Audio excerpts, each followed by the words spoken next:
group photo outside the auditorium. Thank you, please.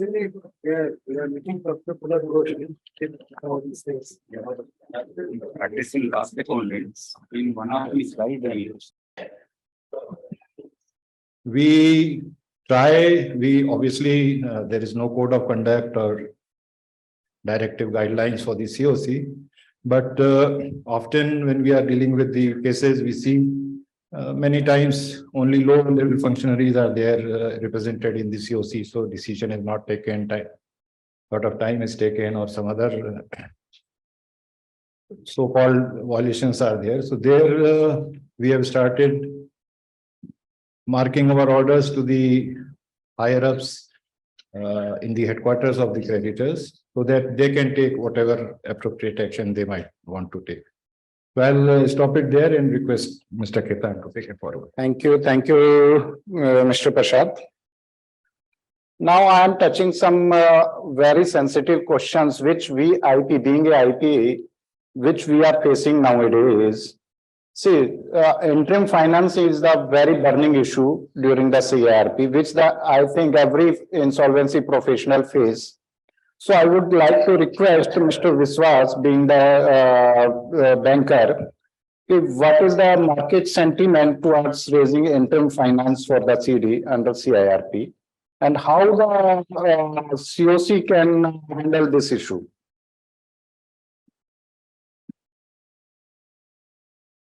Thank you, Mr. Khetan. See, interim finance is just like any other finance, but you'll have to appreciate that who is requesting for the finance. In the instant case under CIRP process, it is assumed that the RP is looking for some extra cash in his hands to continue the day-to-day operations of the CD and to keep it out so that it continues as a going concern. Keeping that in mind, one has also got to accept that the initial promoters have been unable to run the CD profitably to return the debts it had raised during the course of its existence. As lenders, as far as SBI is concerned, and I'm sure that the other lenders also have similar policies in place, we do have an interim finance policy. And for the record, let me say that we have extended interim finance to some of the institutions or CDs which we thought were otherwise viable, and we would be in a position to recover the interim finance thus extended. We have, in the process, recovered some of the interim finance extended, but in a couple of other cases, our experience has not been that great. The reasons for our experience being means not what we expected it to be could be the COVID that came after the interim finance was given, resulting in delays of execution of execution of projects for which the interim finance was provided for. It has so happened that the principal plus accrued interest due is well above what was expected in the initial stage when the finance was extended. But these are exceptions. I do believe that in order to keep the CD running, CD generating some EBITDA for the benefit of all the FCs and OCs, some amount of interim finance is necessary. So, as far as our bank is concerned, we have in place an interim finance policy. Of course, the policy is not that we will be going about distributing interim finance to anybody who comes for it. We will have to do a proper due diligence, and we have to be satisfied that the interim finance so provided is returned with interest. There are many institutions who are quite well off the group company, we discussed group insolvency and things like that in respect of group insolvency, where we feel that the other units of the same group would get affected if one group is showing some signs of delinquency.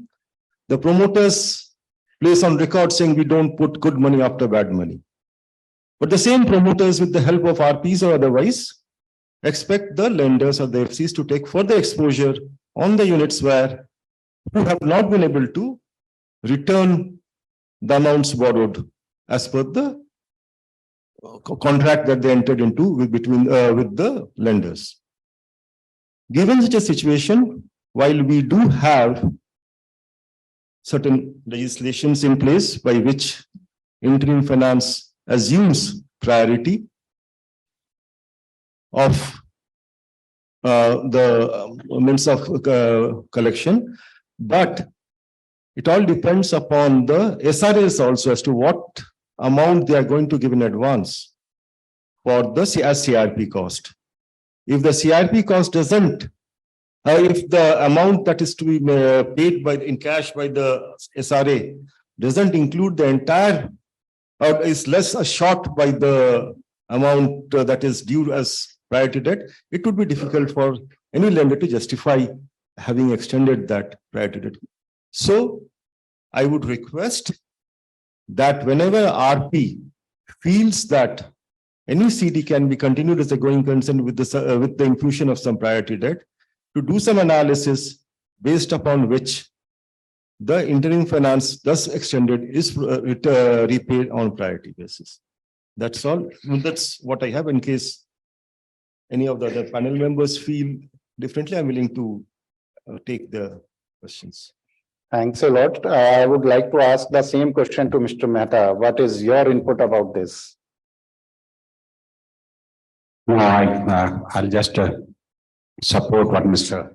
Subrata has said, and definitely the bankers are dealing with the public money, and they have to see that money is properly lent, and it is able to recover. Few of the enablers that is being worked out is giving super priority to the interim finance, and so that they have the first right to recover in case. Okay. So it is very important on the part of the IP to make a proper analysis. For what purpose that interim finance? Is it just for meet out the cost of the professionals, or it is just to meet out the cost of the, or it is really going to increase the EBITDA of the company? So in that case, the expectation from an IRP is like an entrepreneur that you have to, because the company under insolvency is really scarce of resources.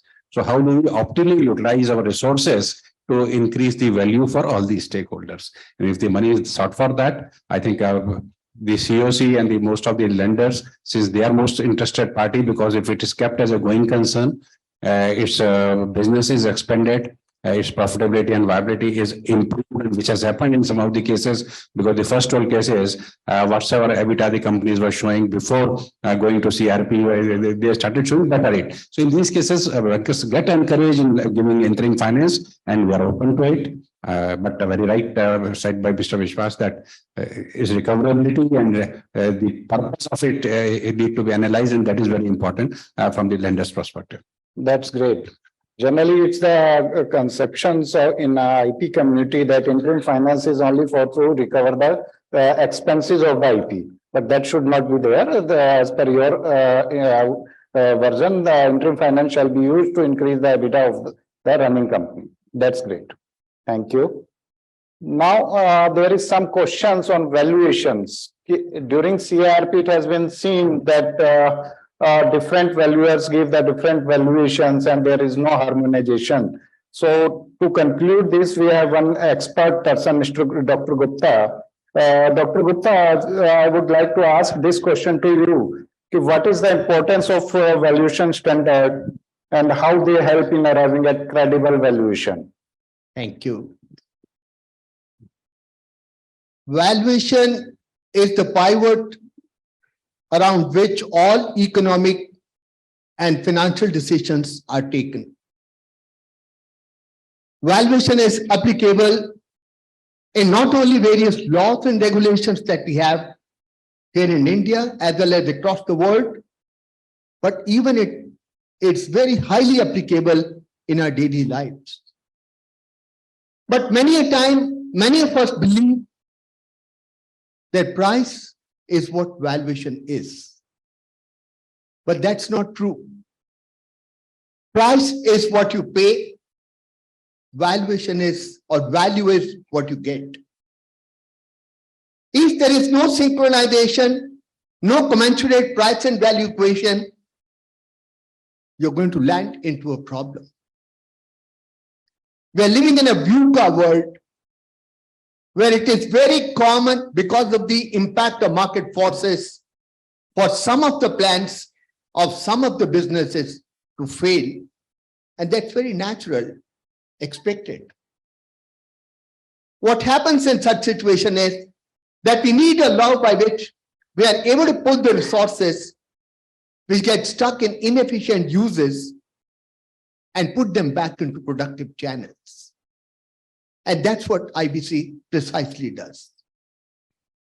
As part of the process of IBC, there are regulations 27, 37, 35, which provide for mandatory valuation to be carried out of the different asset categories: land and building, plant and machinery, securities of financial assets, by 2 registered valuers to be appointed for each of the asset classes. And the question that's been posed is, all of us are aware, we have seen many such cases where the valuations for a particular asset class given by 2 registered valuers varies very, very significant. Obvious question in everyone's mind, why should this happen? Let me tell you right in the beginning, valuation is not only about numbers. If somebody thinks that he can have a look at financial statements of the company for the past, look at the projections for the future, and he can apply a DCF, do some financial modeling, come out with a valuation number, I don't think that's the right way to look at valuation. Valuation is beyond numbers. Valuations are the starting point of cost, but not the end point. You have to look at various assumptions. You have to look at various premises. You have to look at various principles of valuation. You have to look at not only the quantity of data, but also the quality of data on which your valuation decisions are going to be based. So why the difference arises in the valuation given by 2 registered valuers? Possible reasons obviously are, first is the kind of information provided to 2 registered valuers by the IP. Based upon the input, they will look at the estimate of valuation for a particular category of asset. But if there is asymmetry in the information provided to one registered valuer and the other, obviously both of them are then going to work on different data sets, different information, and the valuations are bound to vary in such cases. Second point of difference possibly could arise on account of what is the premise that you are taking for carrying out valuation. If it is a fair value, the natural premise is going concern. You're looking and assuming that the business is going to continue as a going concern, and on that basis, you look at the projected cash flows, incorporating all relevant factors and work out the value. It's slightly more complicated when you look at the liquidation cases.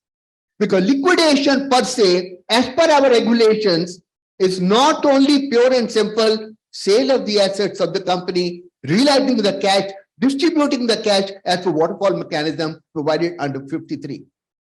There are different options available there. You can go for sale as a business in liquidation, sale of enterprise in liquidation. You can go for slump sale. You can go for piecemeal sale. There are different options available. It all depends in the best wisdom of the registered valuer which premise is going to take in order to calculate the estimate of value in a given particular case. Third point of difference is in terms of assumptions. You are looking at future. IBC is a code of hope.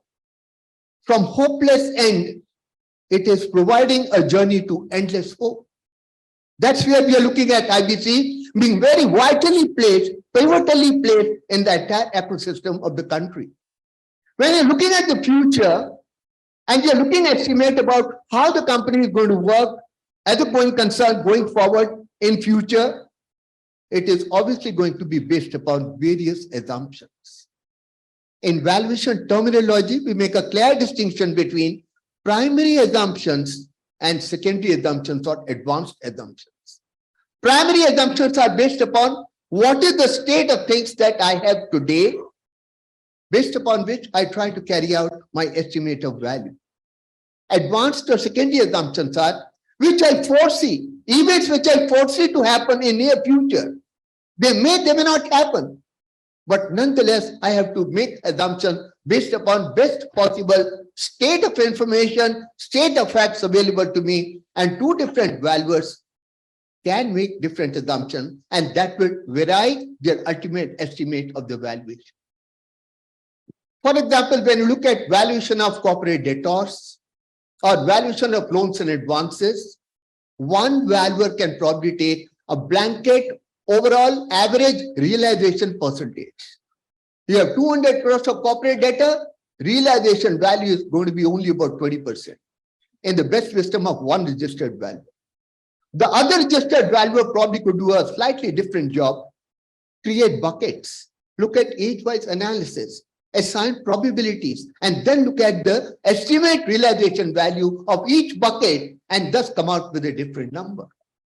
That's where also the differences could be applicable. The fourth reason for difference is the application of valuation principles. Rule 18 of the Valuation Rules 2017 talks about we wanting to have our own national valuation standards. A committee is supposed to be constituted. As per the information available in the public domain, the committee has been constituted by the government. The committee has also drafted and recommended to MCA certain valuation standards, but that is what, as we all know, in the public domain. As of now, most of the RVOs are following international valuation standards. Institute of Chartered Accountants has come out with their standards of their own. I mean, that could possibly be one of the reasons. Members of Institute of Chartered Accountants follow the standards promulgated by their institute. All the other 14 RVOs are following international valuation standards. Even though there's not likely to be much of a difference in the standards, but nonetheless, there could possibly be an iota of discrepancy which might arise on account of use of different valuation standards. Because valuation standards lead to consistency. They help you make the two set of data comparable, the two reports comparable, and they create confidence in the minds of the stakeholders. As per the discussion paper of MCA, there is now a proposal to include the estimate of value in the information memorandum. A very welcome step. So that somebody who's going to submit a resolution plan knows for sure, knows at the beginning, what is that he's looking at? What is the value which has been derived by an independent valuation professional, so that he can accordingly pitch his bid and accordingly stand a better chance of restructuring a company, reviving a company going forward. So let me cut it short. I think the responsibility for credible valuations under IBC lies both on IPs and RBs. RBs are professionals who know how to carry out evaluation. They are experts, but then everything ultimately depends upon the kind of information and data that's provided by the insolvency professional. And that's where they both need to cooperate together with a view to generating credible valuation for IBC. Because if the valuation is not credible and appropriate, this might create highly undesirable social and economic outcomes under IBC. Possibly a company which could be a good potential candidate for liquidation might survive, might get revived. Vice versa, a company which is likely to be revived might get pushed into liquidation because of the fallacy of valuation, which could arise on both the sides, the IP side as well as the RB side. Thank you so much. Thank you, Dr. Gupta. You really mentioned that IBC is a code of hopes, and the success of CRP depends upon the valuation. If the valuer has made the valuation corrected, then the whole process of CIP will be fruitful. That's great. Now- Can I add something? Yeah, please. See, as a banker, I'm as much concerned about Mr. Gupta that we should arrive at a valuation which is acceptable or which is considered to be good enough, fair enough. See, all of us over here, means all of us are wearing some form of apparel or other. The amount of money that we pay to acquire that apparel depends upon the desire we have in acquiring that particular piece of apparel. Or some of the ladies over here are wearing diamond. How do you value diamond? It depends upon the person who is buying it.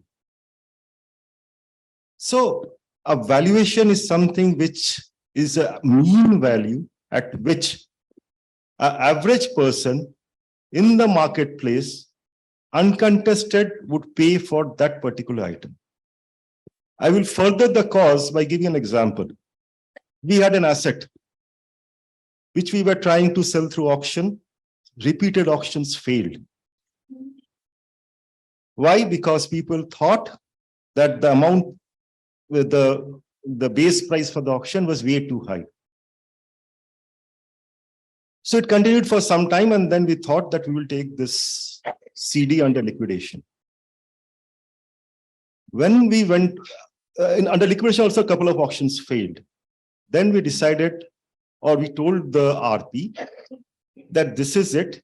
Either they accept it at this price, or we are going to split the assets and sell it. It was a large asset. So when this idea was transmitted in the market, the bidding went on for nearly 30 hours at a stretch, each bid taking 10 minutes. And we realized an amount which is way beyond the liquidation value. So I would request you, sir, to have means if it is possible, under the ambit, to dedicate some students, because they are going to be future leaders. This IIM Bangalore students, they become future leaders. If they can analyze how businesses are valued, why it is valued under liquidation or under the NCLT process, it would be a great eye-opener for many in this country.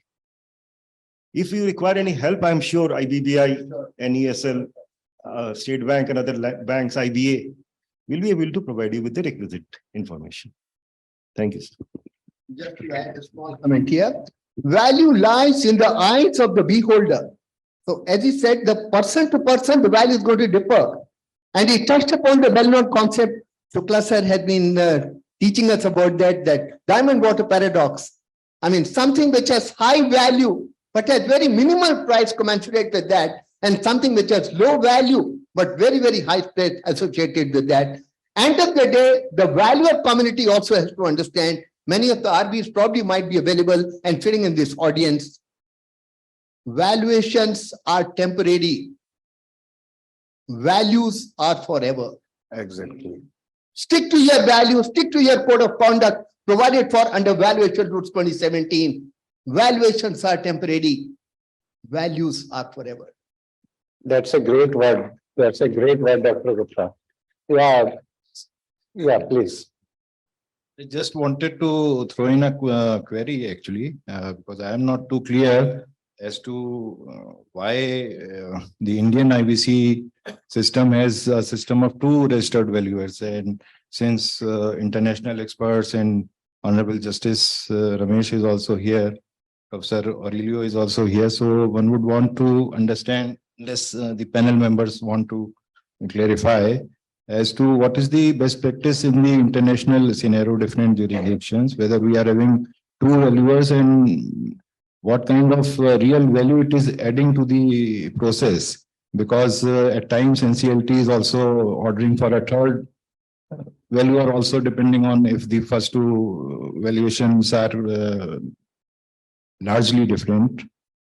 So I would just throw in that question for my own understanding actually. Dr. Gupta, would you like to answer? As per my research, I don't think there's any other jurisdiction where they have requirement of two registered valuers or two valuation professionals. Possibly the idea behind the system that we thought of at the time of framing the code and the regulation was to have best estimate from two different individual professionals and then probably look at the best estimate based on an average, either simple average or weighted average. But in many cases, third valuer is appointed, and we have IBBI guidelines. When the difference between the two valuation exceeds 25%, a third valuer is mandatorily required to be appointed. But rather than solving the problem, the third valuer perpetuates the problem because he will not come out with the number which either matches the first valuer or the second valuer. He will come out with his own third number. So that problem actually gets perpetuated when you involve the third valuer over there. Very true, very true. Thank you.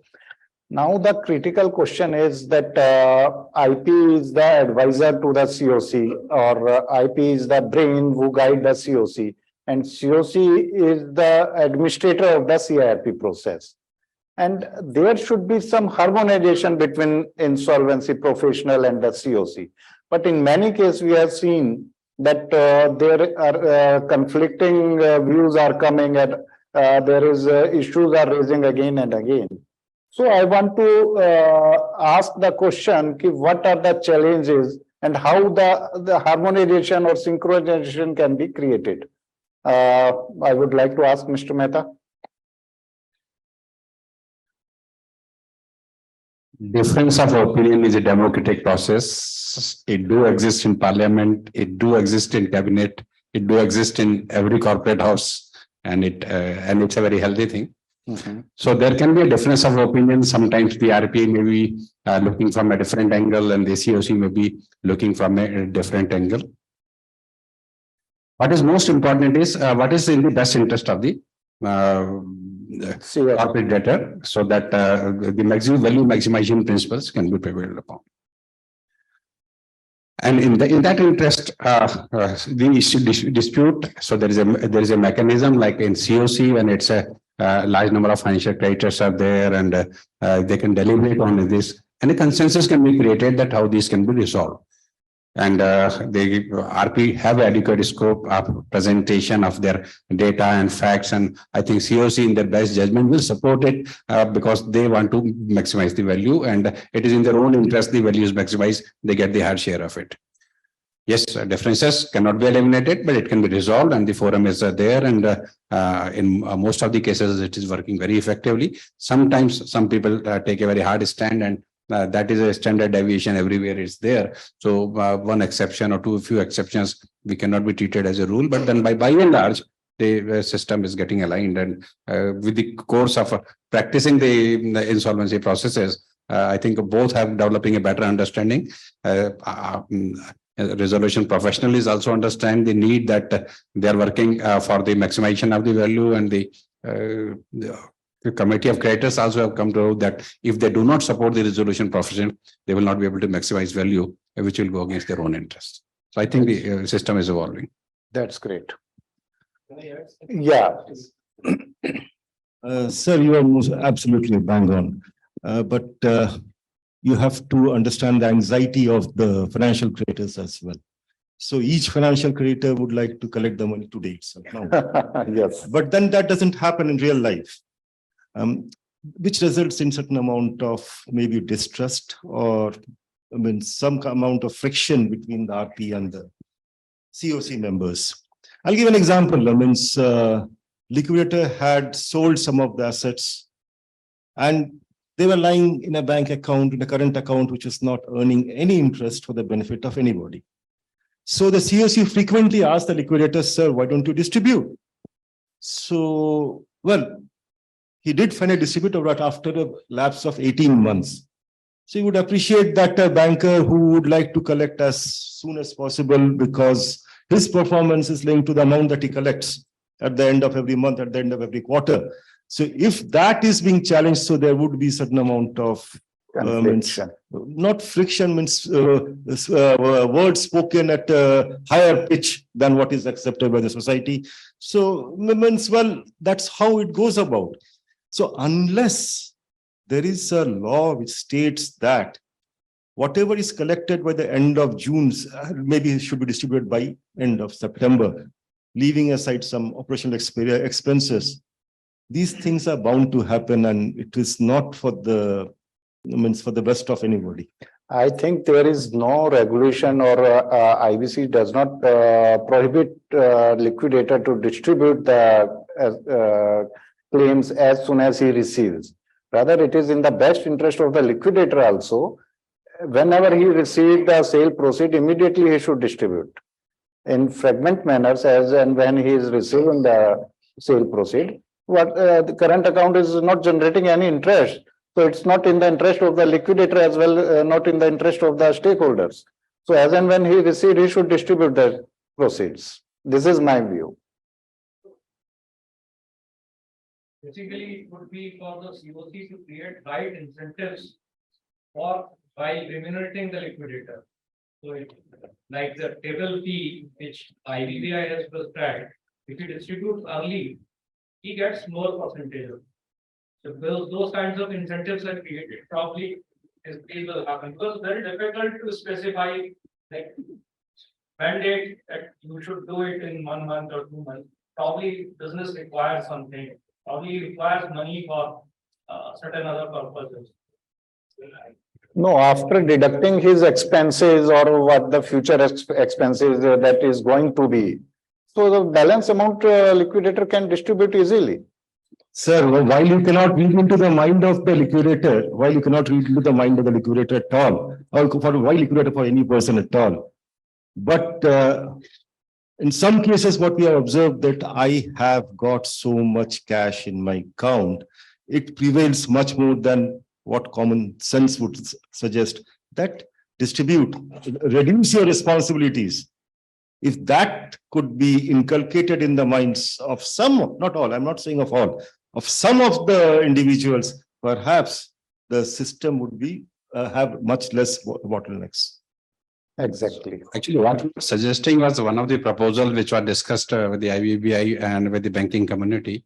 And we are open to that incentivization structure because ultimately time is money, and we are ready to say that if the resolution do happen, it's not only liquidation, then there can be a differentiated premium that can be paid to the resolution professional based upon the value that you get over and above the liquidation value, as well as the time taken for resolution process. So some incentive structures will be good for the system. We are open for it. But just incentives will not dissuade all the difference of opinions, because sometimes the objectivities of driving the resolutions can be different. Thank you. I thought IBBI already included this regulation in October 22, where incentives were provided to the RP for timely resolutions and value maximization. So it's already done. Yes. That's what I just wanted to add.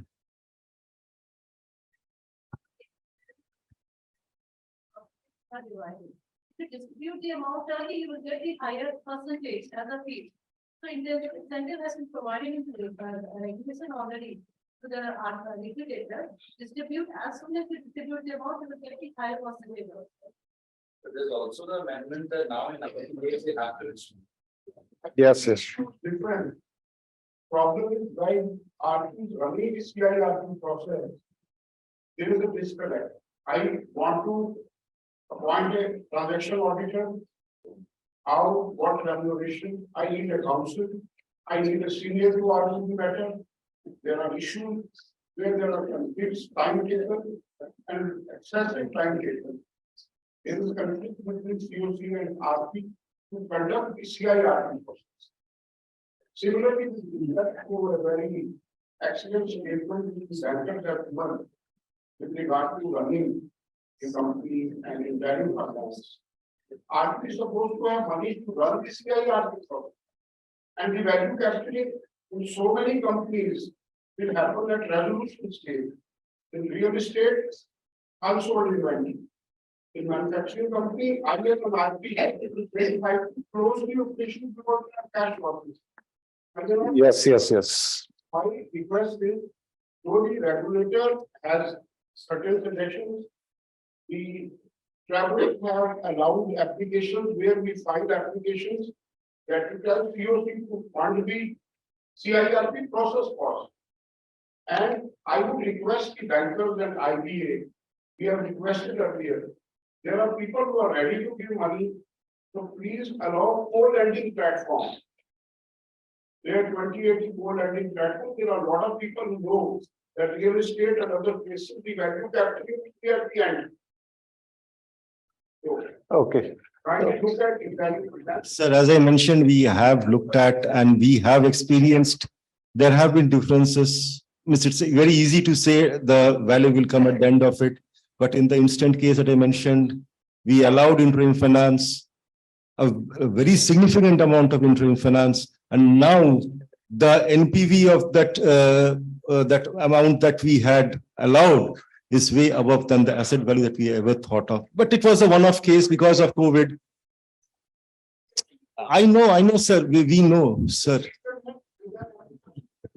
Sir, Yeah, it depends for upon case to which case, the RP case to should case have basis. the means to borrow such high amounts and pay such high levels of interest also, no, sir. It depends. case I to think even the Supreme Court accepts the commercial wisdom of the COC for taking the commercial decisions.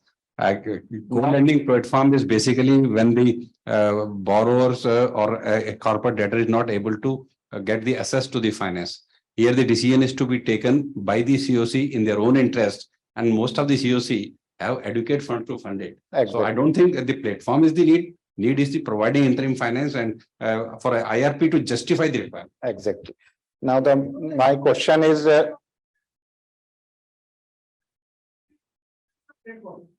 So what happens to the physical finance? It is very hardly a balance sheet. No. This is standard asset.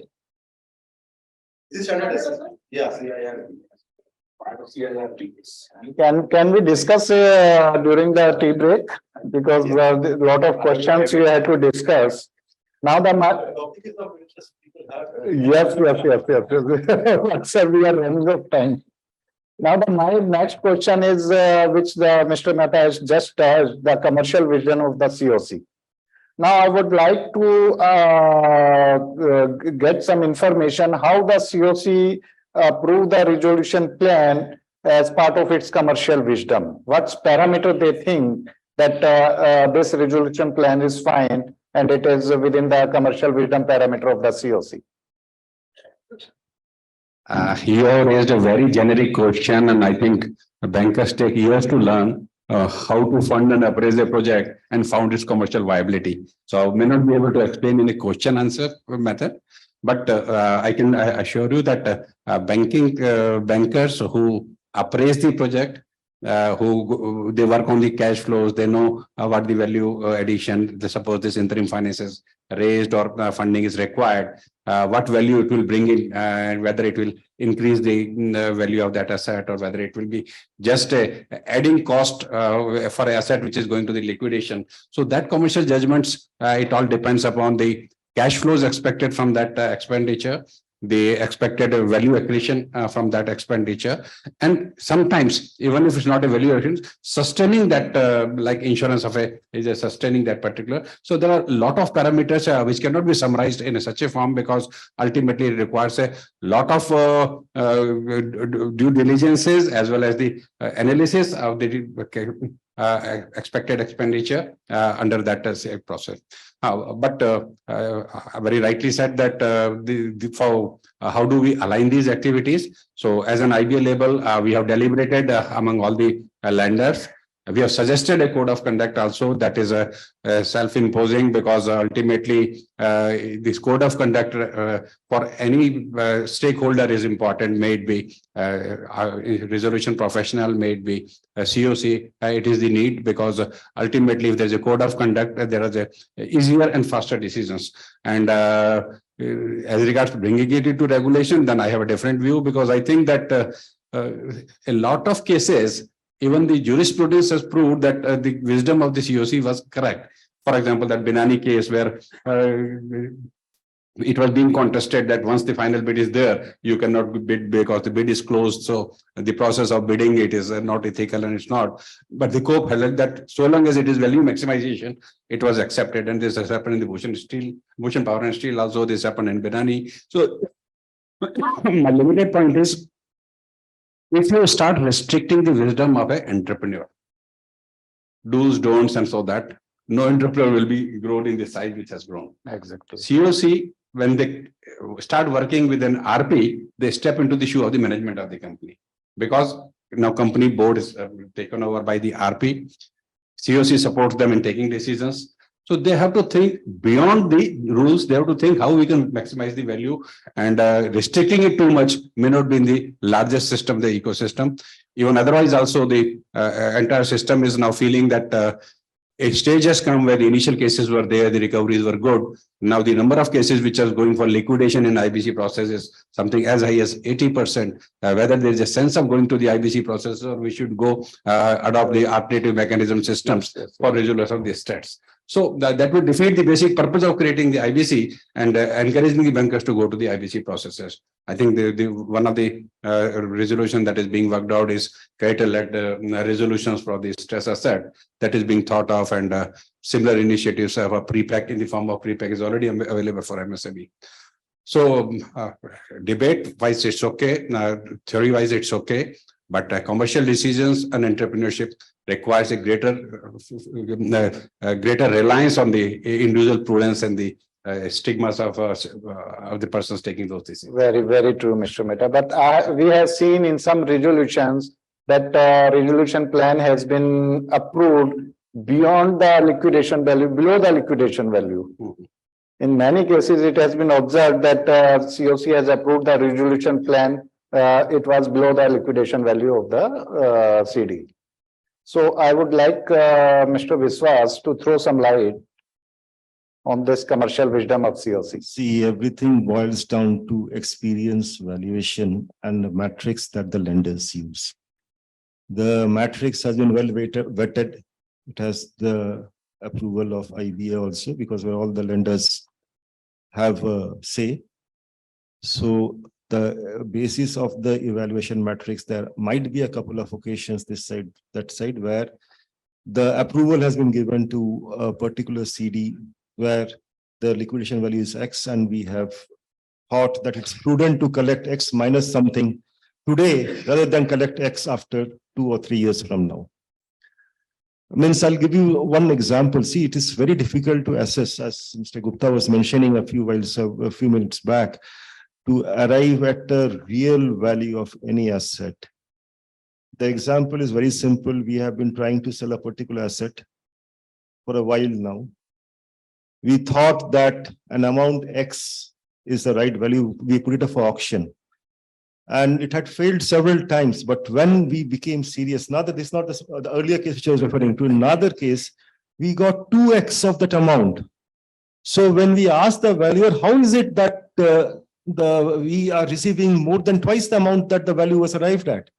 We were told that it is a strategic investor who sees more value in that particular asset than what others were willing to assign.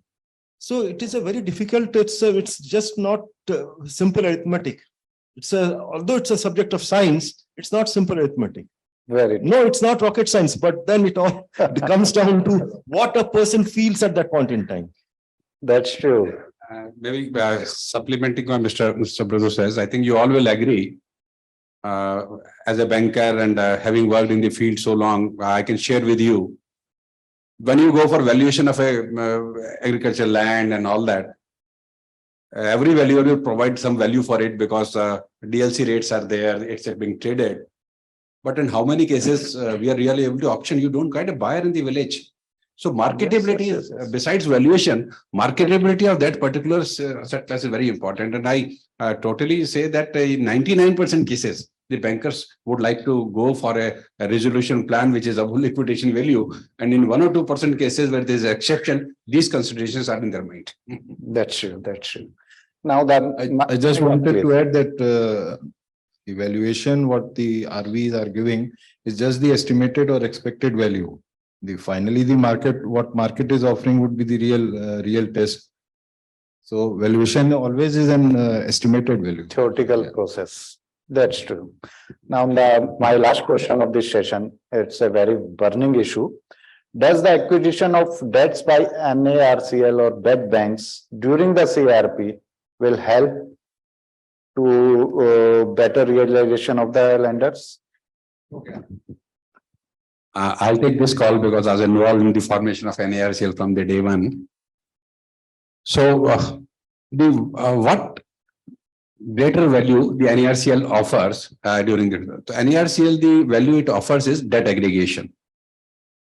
So, anybody who wants to take that, they have to deal with only one lender instead of going for so many members of the lending community. That is one plus which any resolution applicant will find it convenient to deal with, that they have to deal only with the one lender. One lender, that is the one advantage.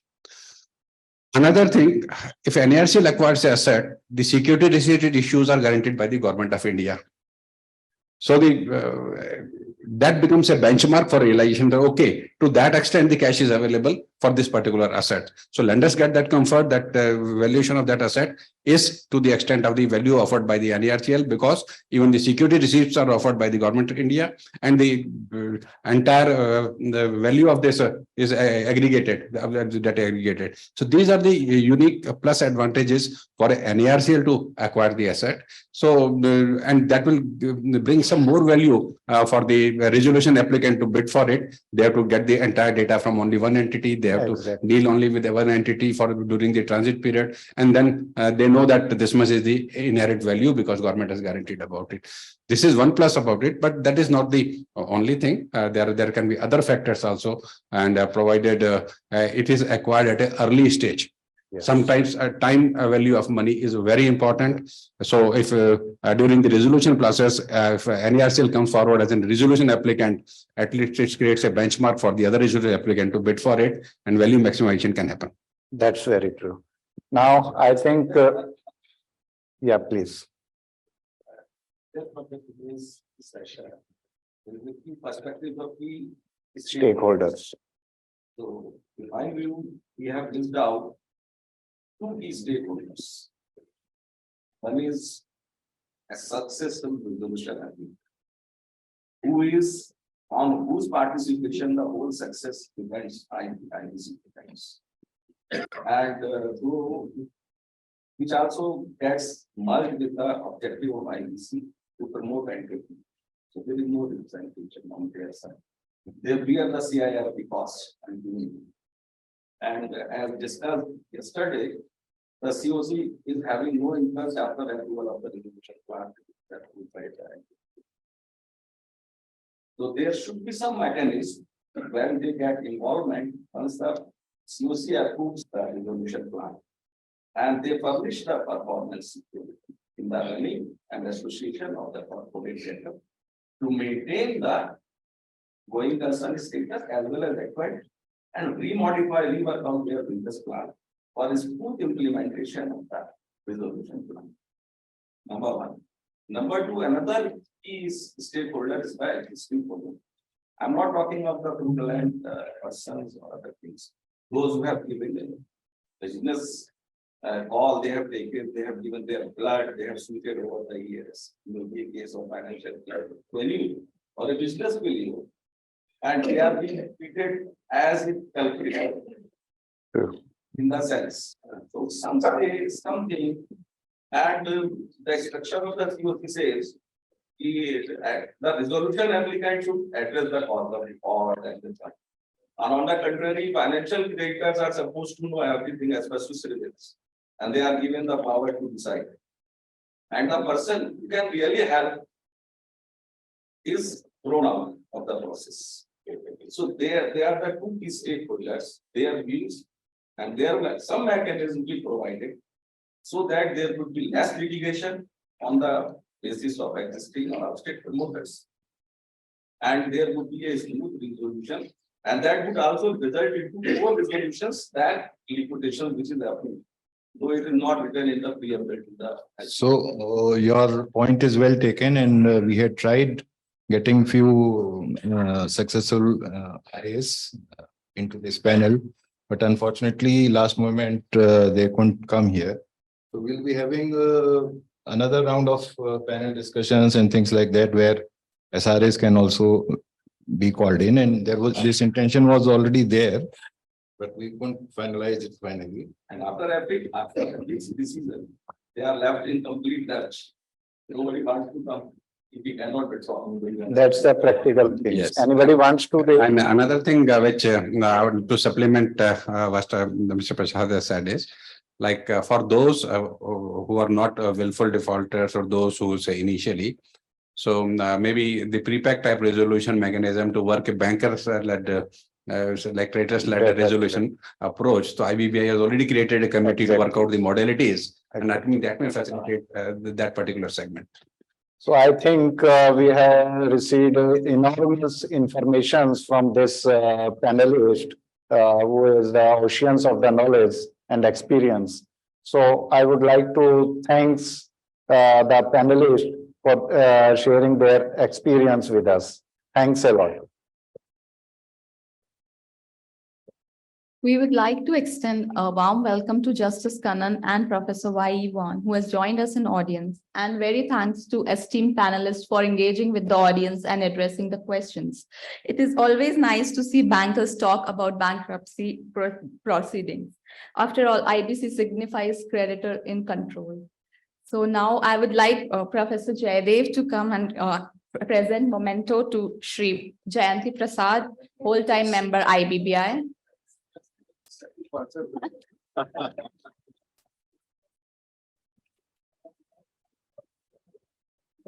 Shri Ritesh Kavadia, Executive Director IBBI, to present memento to Mr. Sunil Mehta, Chief Executive, Indian Bank Association. Next, I would like to call Shri Santosh Kumar Shukla, ED IBBI, to present memento for Mr. Subrata Biswas, DMD SBI.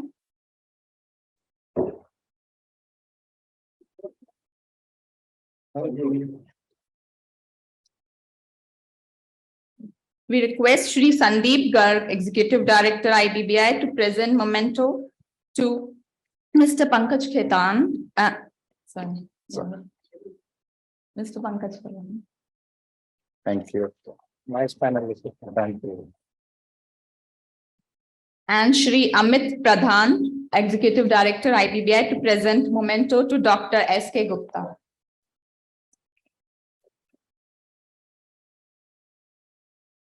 Thank you, sir. Thank you so much. It's amazing how fast the 2 days have gone, and we are already at the valedictory address of the conference. I would now like to invite Professor Aurelio Gurria Martinez, Associate Professor, Singapore Management University, for delivering the valedictory address.